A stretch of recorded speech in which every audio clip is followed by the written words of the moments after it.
So, ayan, search natin pag-ibig. And then, BA, click natin tong BA member. So, di ba wala pa tayong, yung pag-ibig number. So, syempre, kailangan natin ng pag-ibig number. So, ito yung kiklik natin, paparegister na tayo, magpapa-member. Ayan, to register and secure pag-ibig fund membership ID or bid number, please click continue.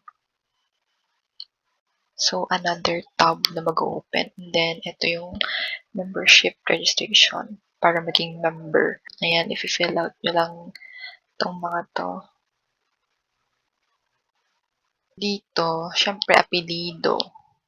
Yung pangalan nyo, yung gitna nyo, middle name, hand name, buo, hindi initial. Kapag wala, edi check nyo lang to. Kapag walang middle name. Tapos yung extension, junior, the third, the first, lagay nyo. Tapos eto, birthday to ha. Lalagay nyo kung ano birthday nyo. And then, eto, Philippines number. So, syempre, umpisa ng number. Diba? 09 blah blah blah. Tapos yung kadugtong, dito nyo ilalagay yung kadugtong sa mobile number. And then, email address. And then, enter CAPTCHA code.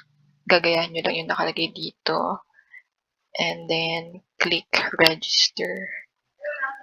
Once na ma-click nyo yung register, yun yung lalabas. So, click send sa inyong mobile number. Yan yung one-time PIN verification na sa number nyo. Ita-type nyo lang dito, okay? So, once na mag-proceed, ayan yung lalabas. Yung information nyo, lalabas na siya. Ayan, basta fill out nyo lang yung mga yan. Tsaka nyo i-click yung proceed. So, ayan, if meron kayo netong mga to, edi ilagay nyo. If wala. Yung akin, may tin ako, pero yung ilagay kasi hindi man siya required.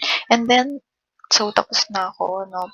Ipoproceed ko na. By the way, kapag nagloko yung site, like, under maintenance, huwag kayo sa Google Chrome. Lumipat kayo sa browser. Yun yung ginawa ko ngayon. Lumipat ako dito sa browser kasi under maintenance talaga yung pag sa Google. So, click proceed.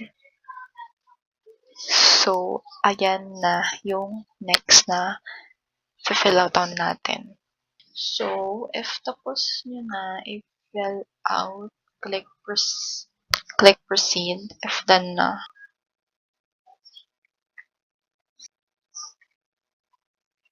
So, after ng contact details, present employment details naman yung fill out nyo.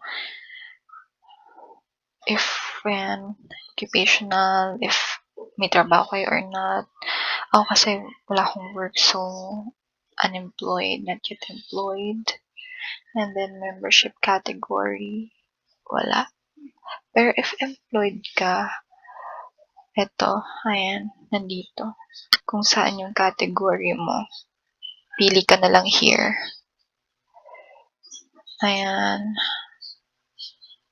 If private, government, household, OFW, self-employed, ayan. And then, unemployed. Me, unemployed ako, so wala tayo dyan. And then, first time job seekers. Okay, check natin to.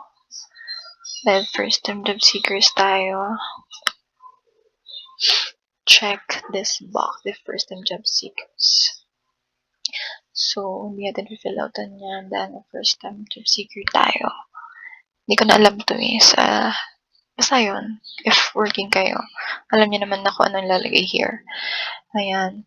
Yung name ng employer nyo, if working kayo, kung ano yung status nyo, employment date, yung work nyo, ayan, monthly, yung salary nyo, type of work nyo, for OFWs lang to, country, kung saan bansa, ayan, and yung employer nyo, yung address ng pinagtatrabahuhan nyo, lalagay nyo dyan, and then, proceed ka na sa dulo.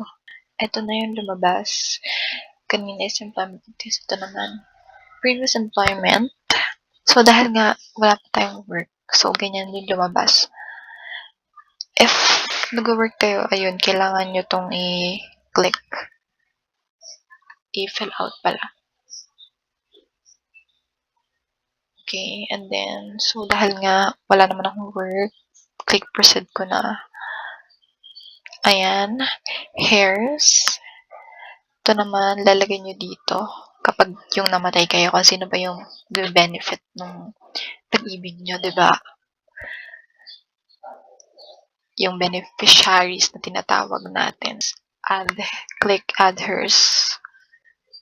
And yung relationship nyo, and then yung birthday nila, and then yung name.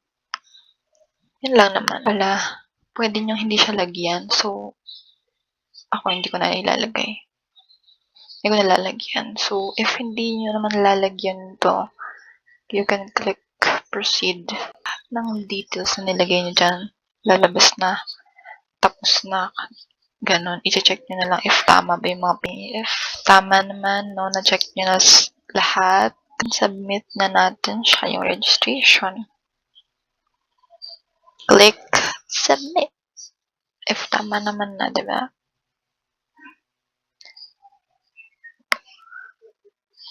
Yan, do you want to submit your registration details? Click submit. So, ayan, meron na kayong tracking number na gagamitin nyo para mag-inquire ng MID number or membership ID number sa website. Isasabit nyo yung tracking number after 2 days ng pag-register nyo or sa nearest branch ng Pag-ibig. And then, kukuhanin nyo na para makuha nyo yung MID number. May marireceive kayong text at email pag natapos nyo itong pag-register. Nakalagay lang dun yung tracking number. Yun lang naman.